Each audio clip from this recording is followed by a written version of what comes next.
Here we're taking a look at our homework, the quick review for the upcoming test. So it starts off with this function and asks what is the end behavior. So remember, end behavior, we're looking at the degree to see if it's even or odd, and we're looking at the leading coefficient to see if it's positive or negative.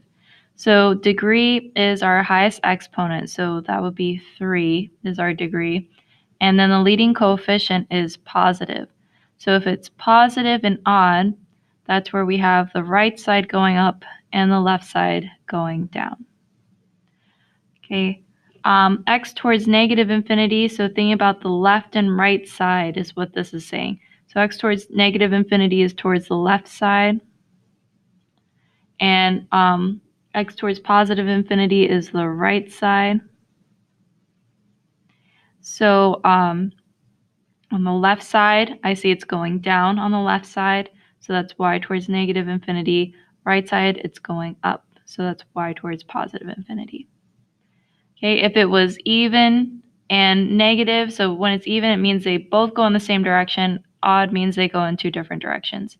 What is the type is the next question. So we look to our degree. So these are the 5 that we need to know, 0 through 5.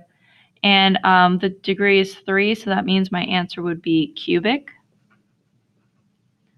Okay. So number 2, we're evaluating a polynomial for the given value of x using synthetic substitution. Right, so my given value for x is -2.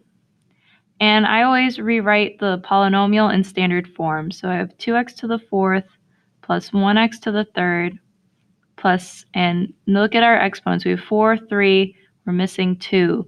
So it would be 0x squared, then minus 1x plus 44.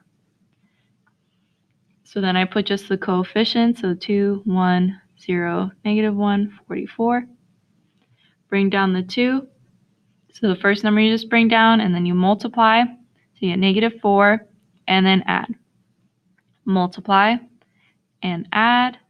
Multiply, and add. And then multiply. That would be -26, positive 26. And then when you add here, we get 70. So we should write our answer as f of -2 equals 70. Okay, so this is our answer. We don't leave it like this and just circle the 70. You have to rewrite it like this. And checking with our calculator, we go to y equals. And here I already have the function typed in. So it's 2x to the 4th plus x to the 3rd minus x plus 44.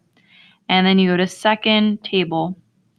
And looking at -2, our answer should be 70. So you can always check these answers if you have a calculator. Okay, so next one is identify all of the possible roots.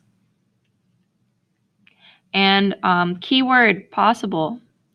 Okay, so we're not doing synthetic division saying what the roots are. We're doing our p's and q's. So 50 is p, 3 is q. So thinking of my factors of 50, I have 1, 2,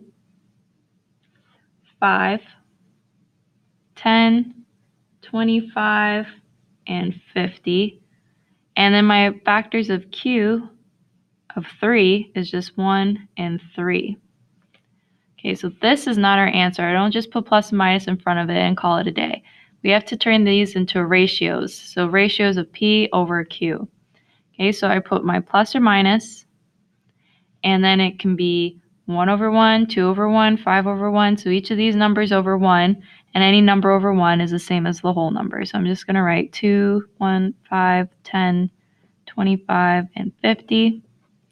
And now I'm going to do a ratio of each number over 3. So I'll have 1 over 3, 2 over 3, 5 over 3. So 1 over 3, 2 over 3, 5 over 3, 10 over 3, 25 over 3, and then 50 over 3. So this is my answer for all the possible roots. Okay, when we do this, you want to make sure you don't have any repeats. Okay, so you just see if the fractions would reduce to equal something you already have. In this case, over 3 would not reduce any of these fractions. So these would be all of our possible answers. So next we're going to do the synthetic division to find all of the roots. We're given a graph of this function, And I can see from the graph, maybe one of these numbers will match up with my numbers over 3. So I see I have 1.667. So I know 2 over 3 is 0.666 repeating. And 5 over 3 gives us that 1.6667. So don't just use the decimal when you see it. You have to figure out which fraction matches up with it. And in this case, it's 5 over 3, negative 5 over 3. And that's the number you're going to use for the synthetic division. So you're going to use this fraction. Do not use the decimal. If you use the decimal, you will find it won't come out to be 0. Okay, so we have to use the fraction. I'll use negative 5 over 3. And if you look at your options here, they're all going to be some kind of fraction because they all come out to be decimals. So there's no way of avoiding it here. Okay, my coefficients would be 3, 5, negative 30, negative 50. Okay, so fractions aren't so bad with this. Just thinking it through, first bring down your number, and then when you go to multiply, do this number divided by the denominator and then multiply by the top. So you just kind of repeat that process. So 3 divided by 3 is 1, times negative 5 is negative 5. When I add here, it's 0. 0 times this, that's easy. Then do the same thing again. So negative 30 divided by 3 is negative 10, times 5 is positive 50. That wasn't so bad, right? So then now I have this, and this was x to the third. So then this will be x squared, x, and then negative 30. So 0x, I won't even include that when I write it out. I'll have 3x squared minus 30 and set that equal to 0. I could factor out a GCF. I'm just going to solve from here. So add 30 to the other side and then divide by 3. We'll have x squared is equal to 10. And then now we take the square root of both sides. So x is equal to plus or minus, and root 10 cannot reduce. And let's just check our answer since we're given the graph. So square root of 10 is 3.16277. So we are matching up, and we have this as an answer. So that's 2 of my answers and the negative 5/3. Okay, next section. So writing the polynomial function. So to write the function, I first set all of these equal to x. And then I'm going to get them equal to 0. So I subtract 1, subtract 3. And then with I, we have to square both sides to get rid of I, because we can't have I in the answer. So this would be x squared equals negative 16. And then you just add 16 to the other side. So it's x squared plus 16 equals 0. So these are my factors that I just need to multiply. Doesn't matter which 2 you multiply first, but you just do 2 at a time. So I'm going to do these 2 first. Of x minus 1. So this will be x to the third minus 3x squared plus 16x, and 3 times 16, 48, negative 48. Okay, now I'm going to distribute x into here. So I'm just distributing x to each number. So this should be x to the fourth minus 3x to the third plus 16x squared minus 48x, and then distribute negative 1 into this expression. So this would be minus x to the third plus 3x squared minus 16x plus 48, and then combine my like terms. So I have x to the third here, x to the third here, x squared, and then x. Okay, and when you combine those like terms, you should end up with, let's try to figure out where to write this, x to the fourth minus 4x to the third plus 19x squared minus 64x plus 48. And I'm going to write f of x is equal to this because they're saying write a function. So now it's f of x is equal to that. Okay. So make sure you do not add your exponents. So 16x squared and 3x squared equals 19x squared. That exponent doesn't change when we add. Okay, number 5. I'm going to set each of these equal to x. So x equals -3, x equals -2i, and x is equal to 2.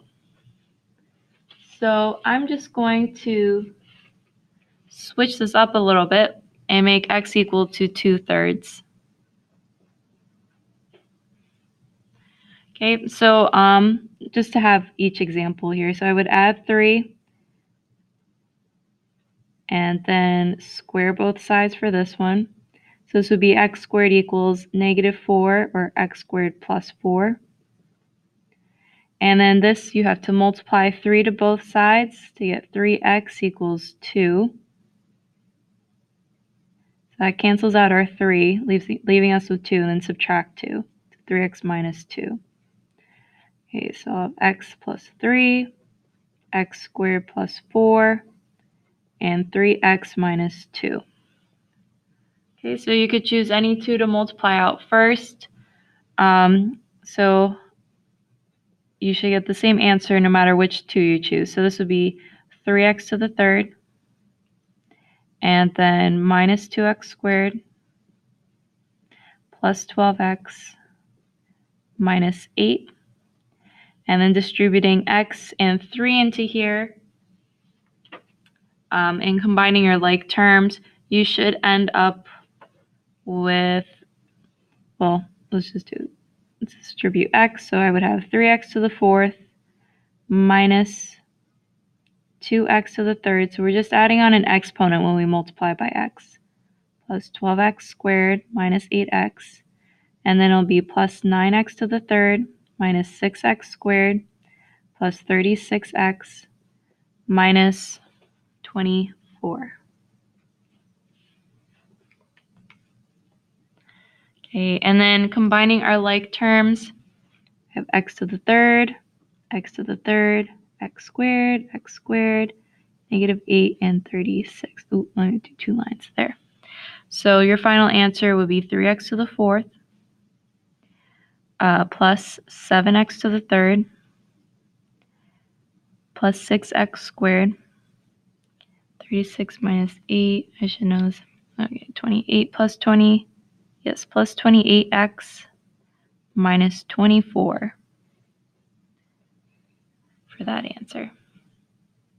Okay, last problem. So remember with these word problems, you can use either long division or the synthetic division. So I'll show it with both. If you use the synthetic division, we have to set both of these equal to 0 and solve for x. So we would have x equals -1 and x is equal to -5. So I'm going to do synthetic division twice into here. So with -1, we'll have 3, 8, -45, and -50. Bring down the first number, multiply, and then add, multiply, and then add, and then multiply, and that'll be a remainder 0, and then you do synthetic division a second time with the other number. So bring down the 3 and multiply, and add, multiply, and that will come out to be 0. So the first time around, this was x to the third. So the first time around, the answer is x to the second. Final round would just be x. So the width would be equal to 3x minus 10. Okay, if you wanted to do long division, so we have to multiply these two expressions and FOIL it out. And you should end up with x squared plus 6x plus 5. So I'm going to do long division with that into this. I don't need any placeholders. I have all of my terms. Look at the first numbers. 3x to the third divided by x squared is 3x. So I'm going to do 3x times this, and I would have 3x to the third plus 18x squared plus 15x, and you subtract. So first term should always cancel. 8 minus 18 is negative 10x squared, and this will become minus 60x, and then you bring down the last number. Divide x squared by negative 10x, it would be minus 10, and I'm going to multiply negative 10 into x squared plus 6x plus 5 to get negative 10x squared minus 60x minus 50. And see how when you subtract these signs would flip and they would all cancel, leaving you with the same answer. Okay, so that's just a quick review of everything for this section. And if you feel comfortable with this, you should be fine with the test.